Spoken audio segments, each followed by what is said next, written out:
whatever. Just make it a joke.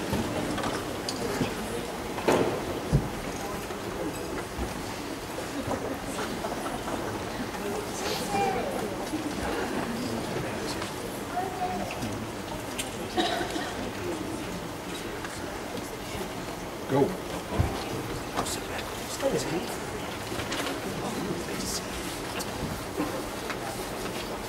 Are you ready?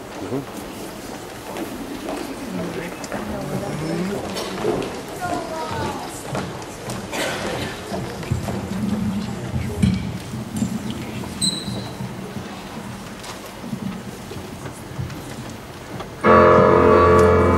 On the 23rd day of the month of October, in an early year of a decade not too long before our own, the human race suddenly encountered an actor and director of unparalleled talent and vision. As this master thespian surfaced, as such thespians often do, in the most seemingly innocent and unlikely of places.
Congratulations, Mr. Koeppl, on 50 years of directing theater. I wish I could be there to help celebrate tonight, but I'm in tech rehearsals for the production of Little Shop of Horrors here in New York City.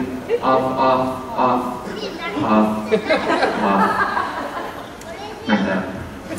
As I'm sure is evident in the room there tonight, the trail of lives that you have touched as a director, mentor, and friend is long and bright. The Koeppl shows hold a special place in my memory. From my first in high school, Music Man, dancing on top of a doghouse in Your Good Man Charlie Brown, dancing on top of a giant typewriter and Archie and Mahitable with NCA, and running through the trees and into the woods, and a bunch of high school kids pulling off a fantastic production of Noise Is Off. In each show you create, off stage and on, a sense of community and, most importantly, family that continues to inspire me to this day. So congratulations on 50 years and many more to come. And thank you.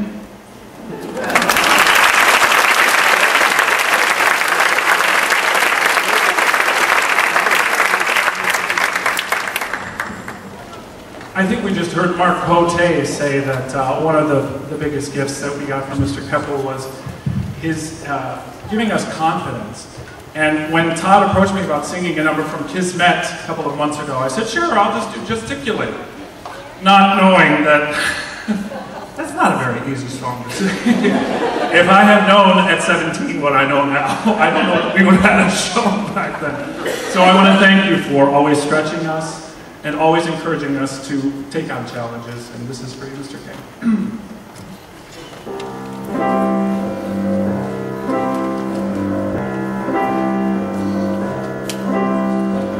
Dear hand, deft and clever and facile extremity, fond companion to me from my birth, sweet hand, swift hand, spinner of fable and fantasy, faithful friend of my heart, would they rend us apart, leaving no finger or fist there, but just the hint of a wrist there.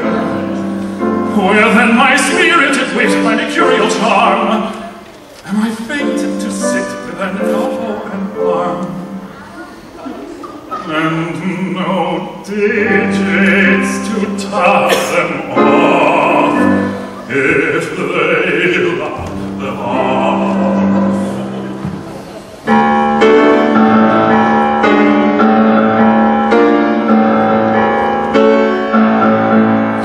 When you tell a story, amorous or gory, you can tell it best if you gesticulate. Suppose the mighty Sinbad meets a gin who's been bad, they will guess the rest if you gesticulate. A tongue is a tongue, and a lung is a lung, and a tail you shout or sing without the gesture. Nothing. Shahrazadi, ungulated body, that can be expressed if you just, can be assessed if you just, should be unrest if you gesticulate. If I tell you I was walking by the sea and found a genie in a bottle, that's right. For practically everyone has seen a genie someone's had to throttle in a bottle. Right. But if I say the bottle was a small tea, and so was the genie, until with trembling hand I pulled the cork and threw the jug and covered up my eyes, and the smoke began to curl, and the smoke began to swirl, and it swirled and it curled and it curled and it swirled until higher it did rise, till it was as high. And so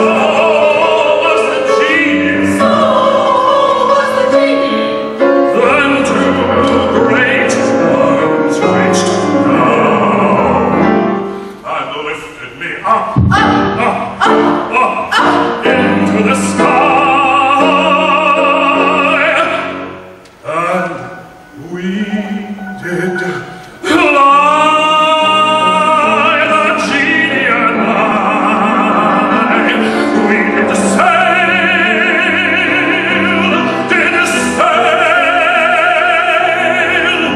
Is this a tale? It is a tale. Are you convinced? We are convinced. You see,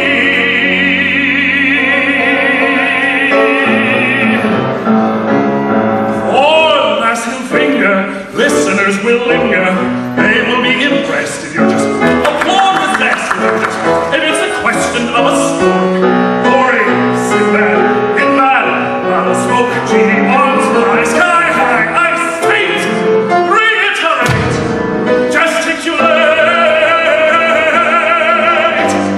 with your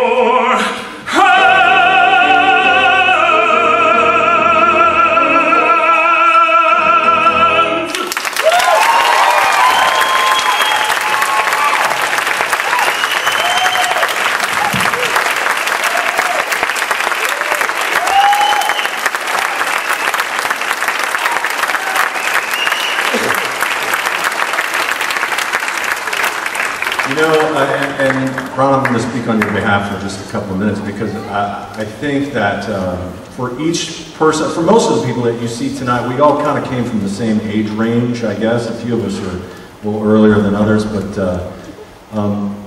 for each one of us, it wasn't just Ron's influence on us that made us who we are and helped us to be who we were in the different productions. And really, partnerships play such an important part of what any educator does. And I think for you, the partnerships that you had with people like Jeff Childs and with Gene Grotberg and John Stoffel, that was the crew that kind of all worked together to, while most of us were in school to kind of pull the productions together, those folks play an important role in what Ron has been able to do for 50 years as well. And so we'd like to say thank you. If you're here, if you're Jeff or John or Gene, would you stand up for just a moment? I've only seen one.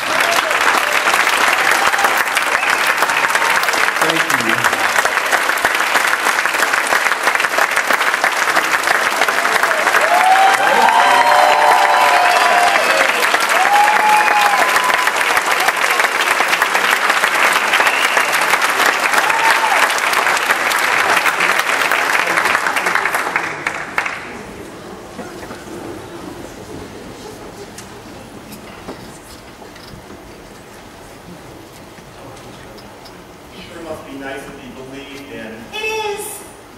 Wouldn't it be great if everybody believed in everybody? Starting with me. Well, gotta start somewhere.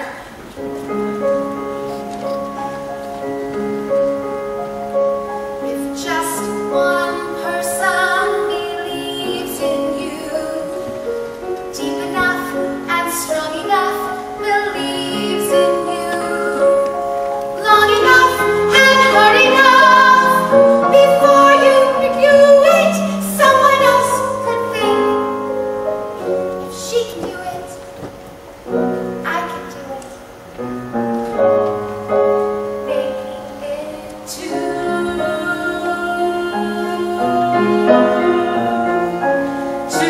all people who believe in you. And if two whole people believe in you, deep enough and strong enough, believe in you, hard enough and long enough, there's bound to be some other person who believes in making it a threesome, making it three.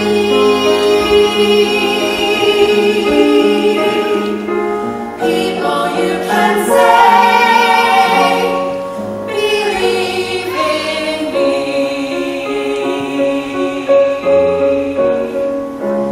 And if three whole people, why not four? And if four whole people, why not more? And more, and more.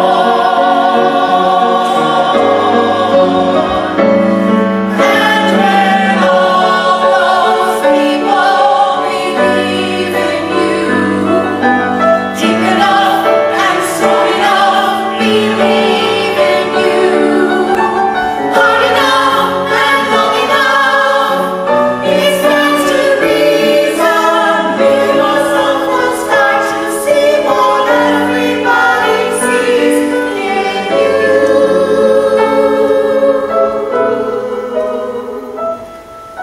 And they believe in you. Can believe in you too.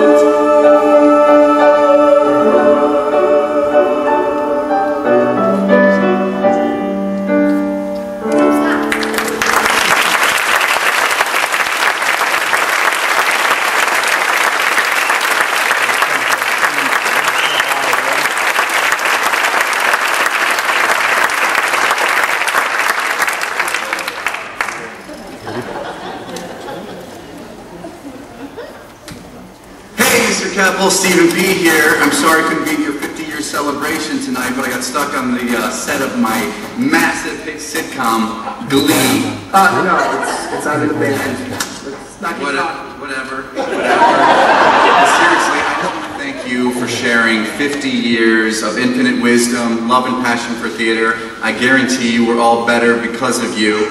And on a personal note, you have always been not just a teacher and a mentor to me, but you've really been a friend. You've taught me not just about life in the arts, Mr. K, but you taught me about life. And I am forever grateful. So 50 years, you did it, man, and you're keeping on doing it. How about another 50?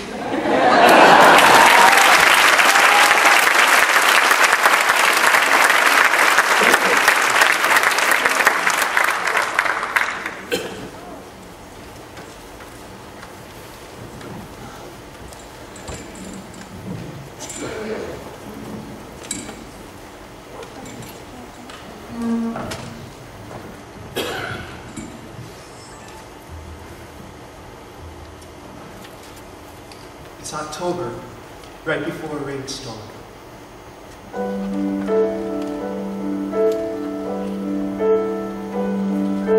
Hear how the wind begins to whisper. See how the leaves go streaming by. Smell how the velvet rain is falling out where the leaves are warm and dry. Now is the time to run inside and stay. Now is the time to find a hideaway where we can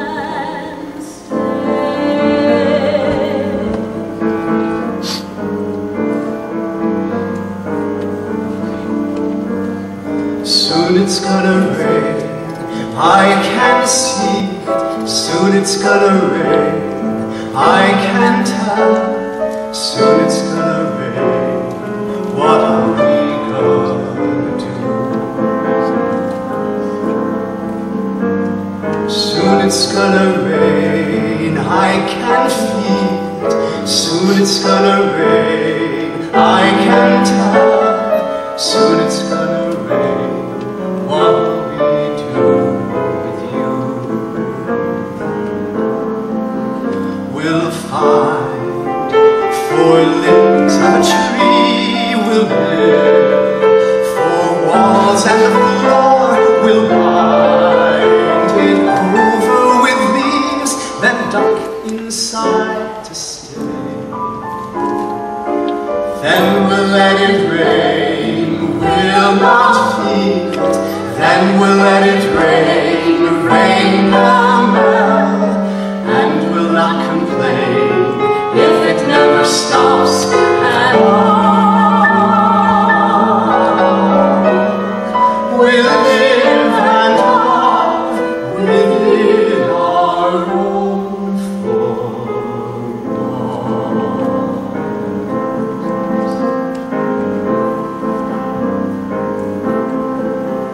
We'll find 4 limbs of a tree, we'll build 4 walls and the floor, we'll bind it over with leaves, then run inside to stay. Come run inside to stay. For soon it's gonna rain, I can see it, I can feel it. Run inside. And then we'll let it rain. We'll not feel it. Then we'll let it rain. Rain pell-mell,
show The Fantastics, which in 1979 was actually my first connection as an awkward 8th grader, believe it or not. I know, to think back to 1979, it's so long ago, but first connection to all the productions that happened here actually happened in 8th grade, and I played the drums and got this invitation one day to come and be a part of this band for this production at the high school, and walked into that, and the person to kind of ease the path for me was actually, to begin with, the musical director for that show, which was Ron's wife, Gretchen. And I'm going to hand the rest of this over to Scott to share a little bit about his mom.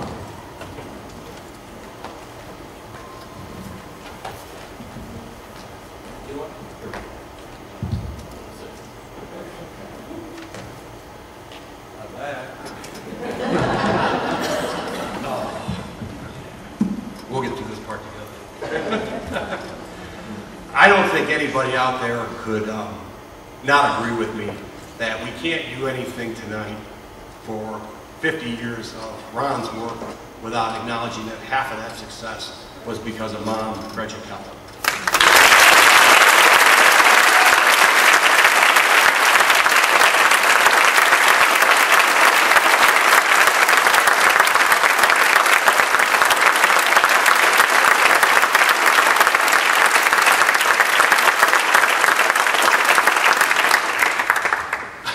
So nervous. I was not this nervous when I had to come out here and tap dance that Tony Schultz made fun of earlier there. So that was a stretch for me there. So anyway, I had, to the point I didn't even bring my cheat sheets up with me. But I thought tonight we need to celebrate when she was with us and all the things that she did. Oh, I mean, it just went on ever since I was born. Some of my earliest memories as a child include the theater and Mom and Dad. And I thought tonight I'd just share a couple of those stories with you, and we can laugh and smile a little bit, and we'll acknowledge it. One of the things that caught me off guard, first of all, is you know, the dumb question, are you proud? You know, of course. Words cannot describe how proud I am of my parents and my dad. And that proudness went all the way back to the early days when I was a kid, the age of my daughter now, you know, before I was 10 years old at the Arcata Theater. And I'm walking around the lobby of the Arcata Theater holding a program that right on the front of it says, directed by Ron Koeppl, and you flip it open, it's starring Gretchen Koeppl. Doesn't everybody have their parents? It was awesome. I mean, and so you'd be in the lobby out there at the Arcata, and there's all these adults, and they're all patting you on the back saying, oh, your mom was fantastic, your mom's doing a heck of a job, oh, your dad really pulled it off this time, oh, your dad really put out a good show. Okay, Dad, 2 weeks ago, I heard the same thing. I've been hearing my entire life, oh, your dad really pulled that one off, oh, your dad put out another winner. So it's, I don't want to say it's getting old, because I like hearing it. So keep those coming. No one's ever come up to me and said, ooh, what was Ron thinking? Now, Gretchen has said that. How about that?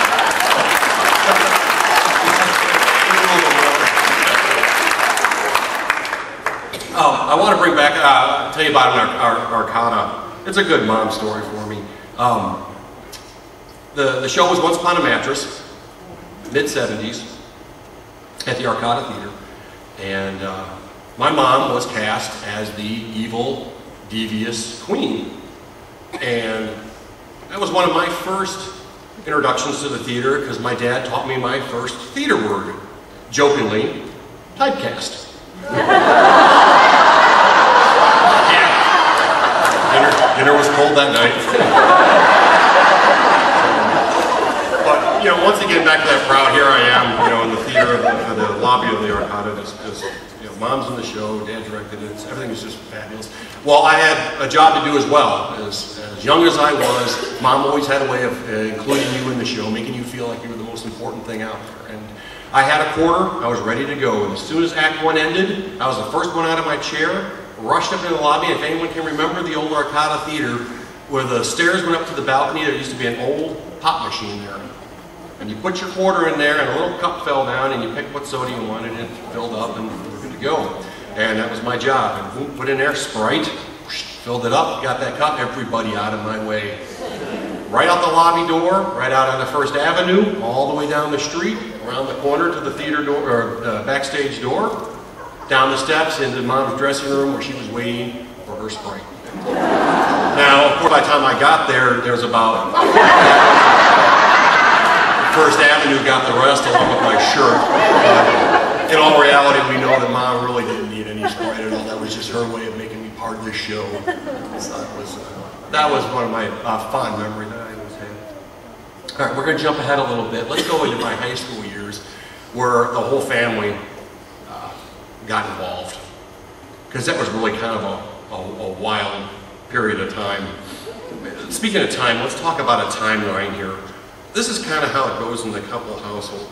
1 year before opening night, you begin to hear a soundtrack playing over and over and over. The record. And anyone out there, you can explain to your kids later what a record is? Over. And after a while in the basement, you're like, okay, I know the show. I didn't want to, but I know now. I'm going to go upstairs and get away from this. Well, then you get upstairs and Mom is singing every note of the same soundtrack. And it's going on and on and on. By the time auditions happen, there's no doubt in my mind that this man has the entire vision of what that show is going to look like. He knows every note, he knows every line, he knows every word. So did Mom. So we're ready to go, and we get casted, we start blocking, we start rehearsals. Then we get to a point which it's 2 words that really don't mean a whole lot to a non-theater person. Even a theater person, it's something you can come up, take it or leave it. But for the Koeppl family, it's just a huge event, and that is production week. Because things massively changed at the Koeppl household when we had production week. Laundry piled up, the Koeppl mess hall was closed. It hurt. Just about every meal, because if we weren't rehearsing, we were building sets. We were working on sound. It just was, and what we would always do, and I think we should have a memorial booth at Koeppl.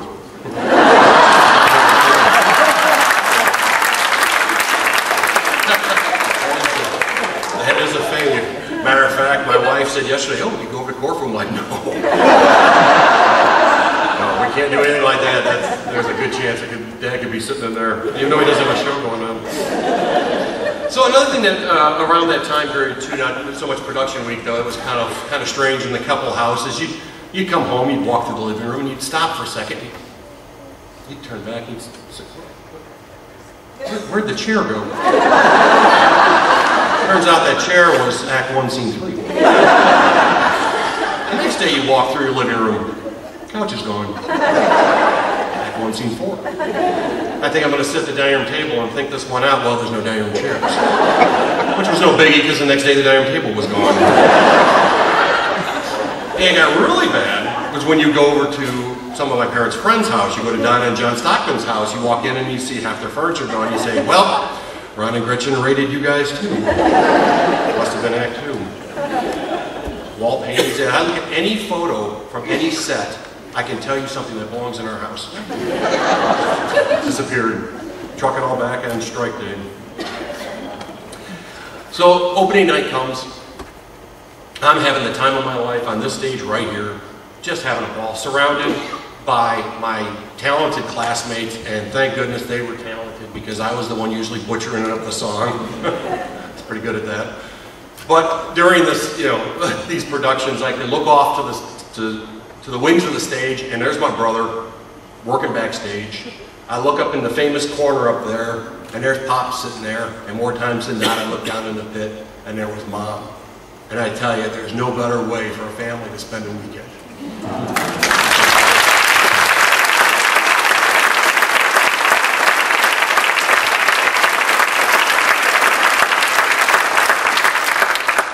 So tonight, if you haven't seen it yet, they've built an entire addition off here on the side, and there's a small theater there called the Black Box Theater, which was dedicated as the Koeppl Black Box Theater a handful of years ago.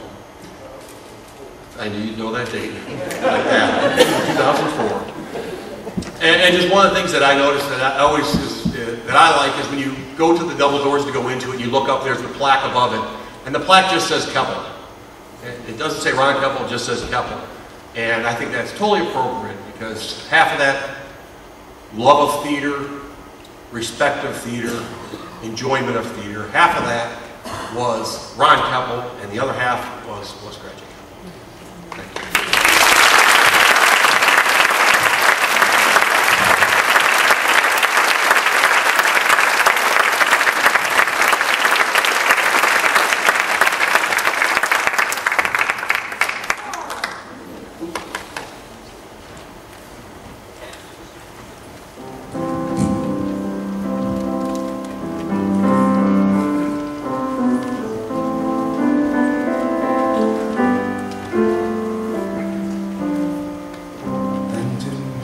Twisted face,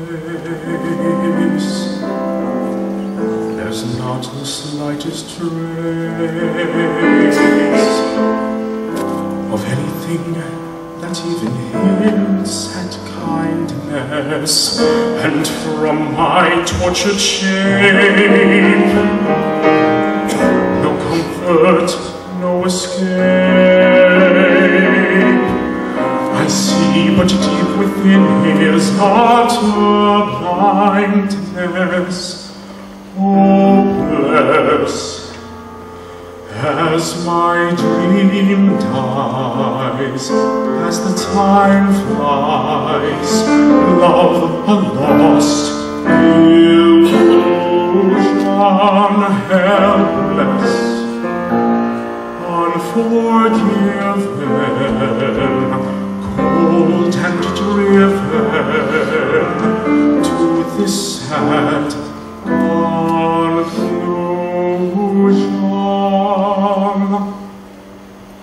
No beauty could move me,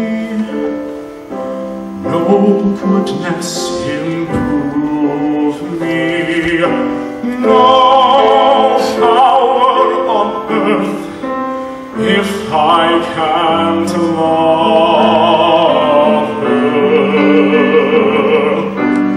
No passion could reach me, no lesson could teach me how I could have loved her and make her love me true. If I can't love her, then who? Long ago I should have seen all the things I could have been. Careless and unthinking, I moved on.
for tonight's event started over a year ago, I think, and we were talking earlier today that almost, with the exception, I think, of one face-to-face meeting, this entire event was planned by email.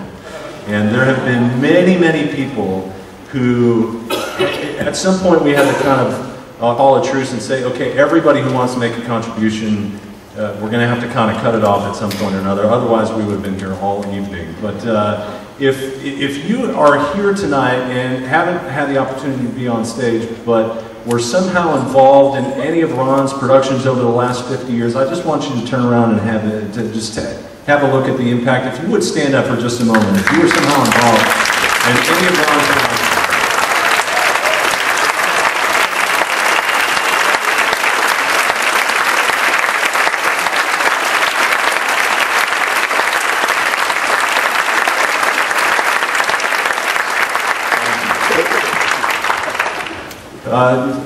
Not all of the impact that Ron has had has been through the high school. You know, he's directed some shows for the No Center Isle Theater Company and way back for Playmakers as well. And one of the shows that he's directed for those organizations was 1776, and we have a couple of songs from that for you now.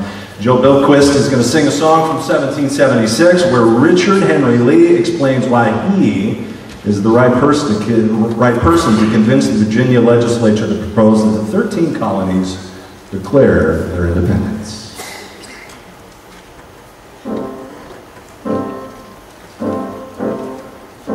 My name is Richard Henry Lee, Virginia is my home. My name is Richard Henry Lee, Virginia is my home. And may my curses turn blue if I came to live up to you. A resolution on independency, for I am FNV, the first family in the sovereign colony of Virginia. Yes, the FNV, the oldest family in the oldest colony in America.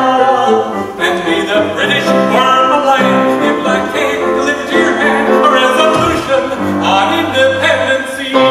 You see, it's merely, verily, everywhere, socially, politically, financially, naturally, internally, externally, fraternally, eternally, FNV, the first family in the sovereign colony of Virginia.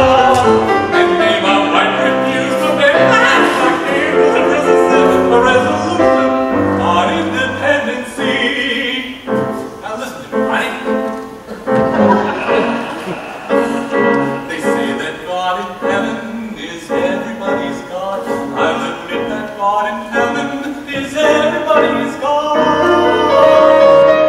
But I tell you right with pride, got leaves a little on the side of the leaves of old Virginia.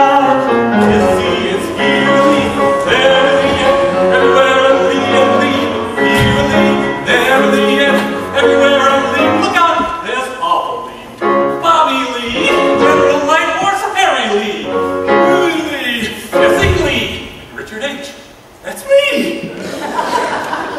And may my blood stop running blue if I can't deliver up to you a resolution on independency. Yes, all I got is yearly, verily. Come on, y'all, join in with me. Yearly, verily, I'm gonna leave immediately. Yearly, verily, then I'll return shortly. Yearly, verily, and I'll come back triumphantly. Yearly, verily, everywhere I leave. Oh, oh, oh.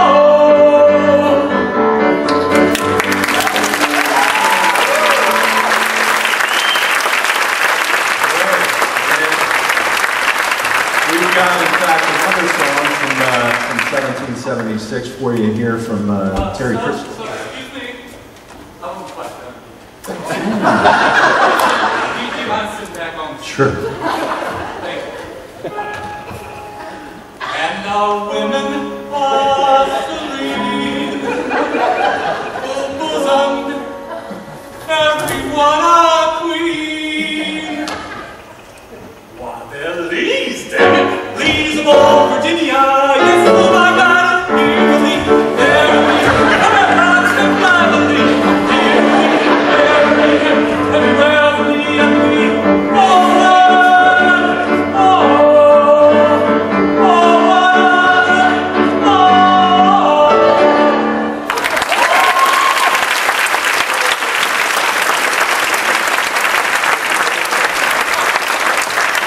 All right, one more time. Another song from 17. Sir? I'm done now. Please carry Christian through.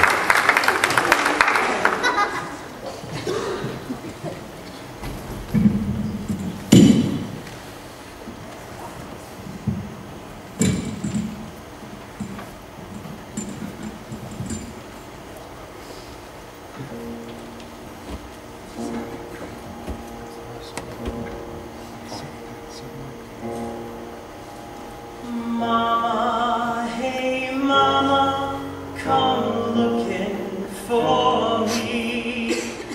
I'm here in the meadow by the tall maple tree. Mama, hey mama, look sharp, here I be. Hey, hey, mama, look sharp. Them soldiers, they fired, oh ma, did we run. And then we turned around and that battle begun. Mama, hey mama, look sharp, am I done? Hey, hey, mama, look sharp. My eyes are wide open, my face to the sky. Is that you I'm hearing in the tall grass nearby? Mama, come find me before I do die. Hey, hey, mama, look sharp. I'll close my eyes like Billy, them eyes that cannot see, and I'll bury you, my Billy, beneath that maple tree. And never again will you whisper to me, hey, hey, mama, look sharp.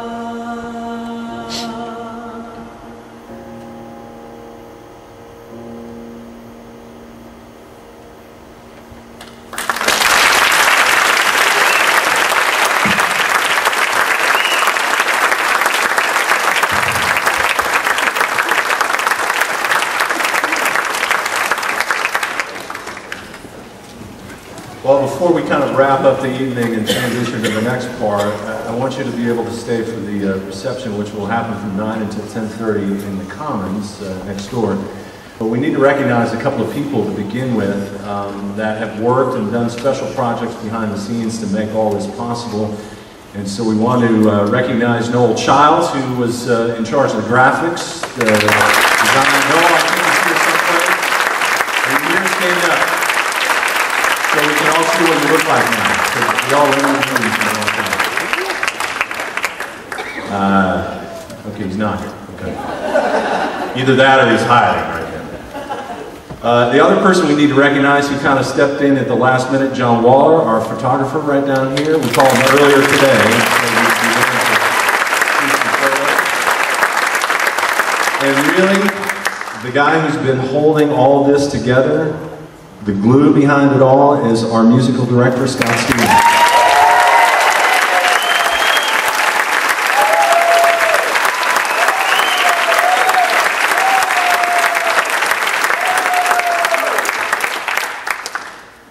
We have a presentation, one final presentation that we'd like to make, and I think, Todd, did you make your way down here? Todd's here. Okay.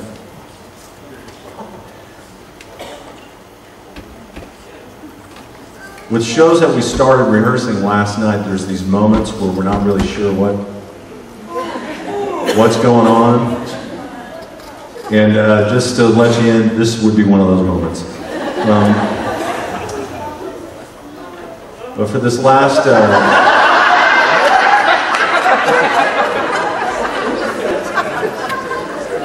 for our final presentation, we'd like to have Ron up here.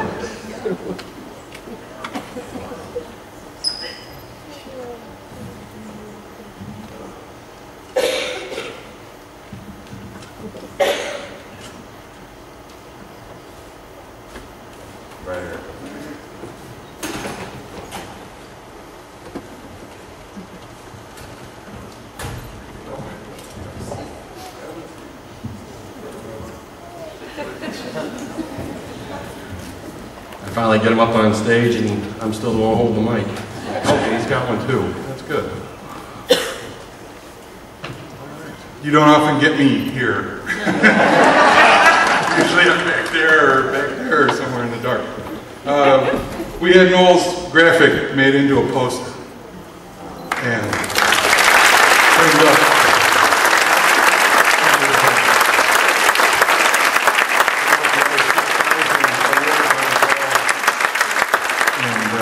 Set this here for right now. This show was a year in the making. Probably 10,000 emails. Thanks to everybody who kept it off Facebook, because that was the big key. I personally have to thank this man. My first email when we decided to do this was, I gotta find somebody who can play a piano. And my first email was to Scott. An hour later I have, I'm in. I have to thank David Hunt and Snow O'Keefe. They put the group numbers together for me, so I didn't have to worry about those. And it's been 3 days or 2 days of rehearsal, and here we are. Yep.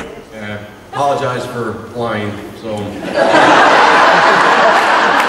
according to our schedule, I was out working, out flying airplanes around, and the whole time we were here, so I put the uniform on this afternoon. Showed up at his doorstep, and the uniform was too pressed. After 3 days of flying, I usually look like an unmade bed when I start. But anyway, this looks too nice. I had to sit on it for a while, and it kind of looked like I've been working hard.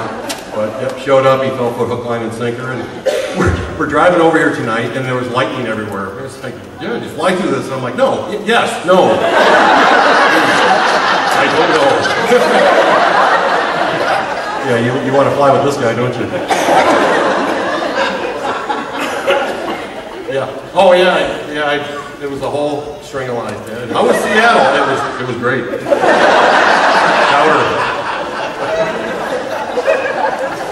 I want to throw out a thanks to all the talent out there. You guys just.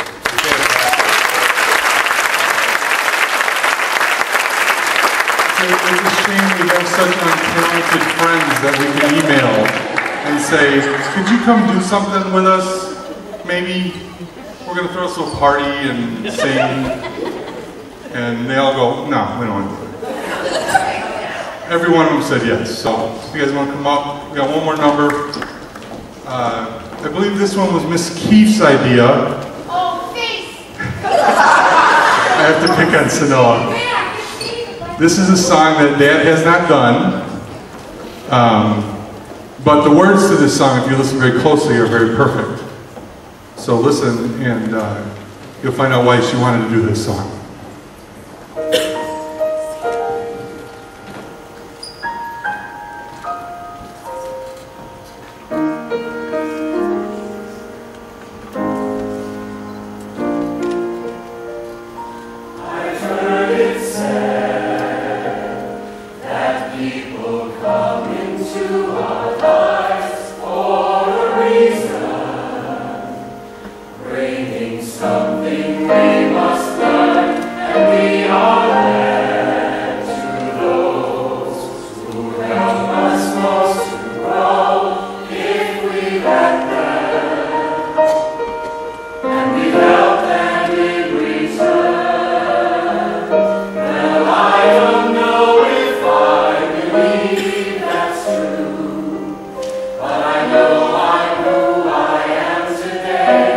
Because I knew you.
Actually, I started to write.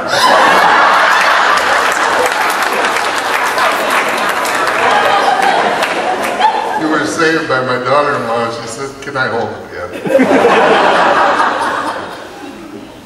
Yeah, I wrote Sonoma. But I never wrote anything else. So it's okay. Yeah, I am overwhelmed. Absolutely overwhelmed. You people out there in the audience just had the $600 ticket show.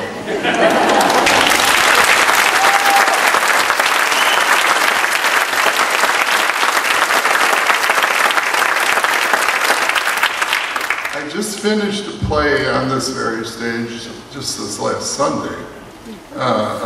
And all I could think of when people were up here, I think, didn't we do this before? And I said, yes, of course we did, because Russ was the grandfather, and he's not a grandfather yet, but he was the grandfather then.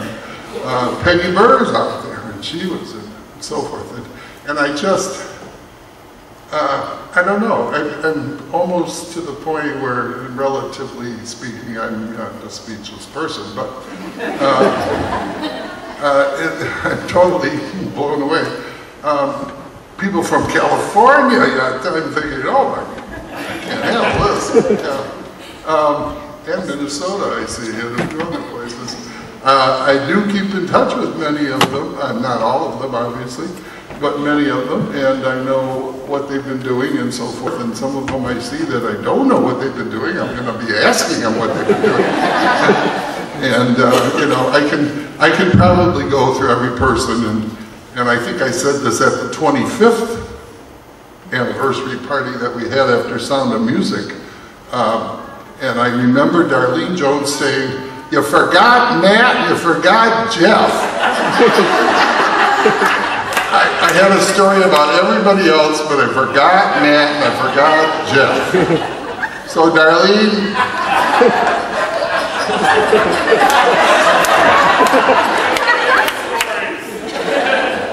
now I have extra more to say, you know, and there's Jeff and there's Matt back there. Well, I could tell stories, but I won't. It'll take too long. I am appreciative of everything I've ever done in the theater, and even though Scott was generous, the only reason I'm doing it is because of, and you all know who, Gretchen was the person who introduced me to the world of theater. And if it wasn't for her, I would not be sitting here at this moment. It was a good fit, it seemed to work. All those things that, you know, you presuppose were taken care of. She was the actress. She didn't like to direct particularly, but I thought, well, I'll maybe get involved.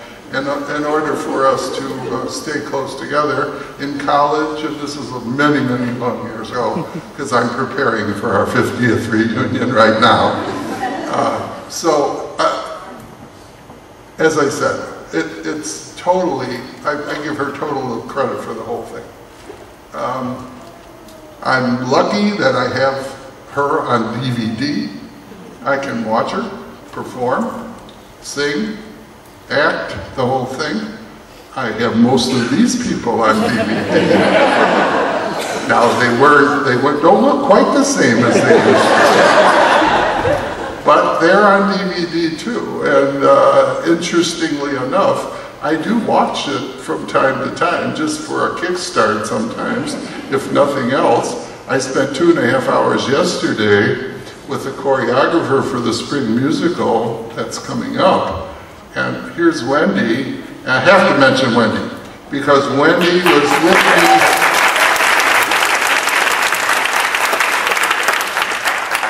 Wendy Richardson was with me, how many, over 30 years. Okay, over 30 years, she was my choreographer. Of course, she started when she was 5.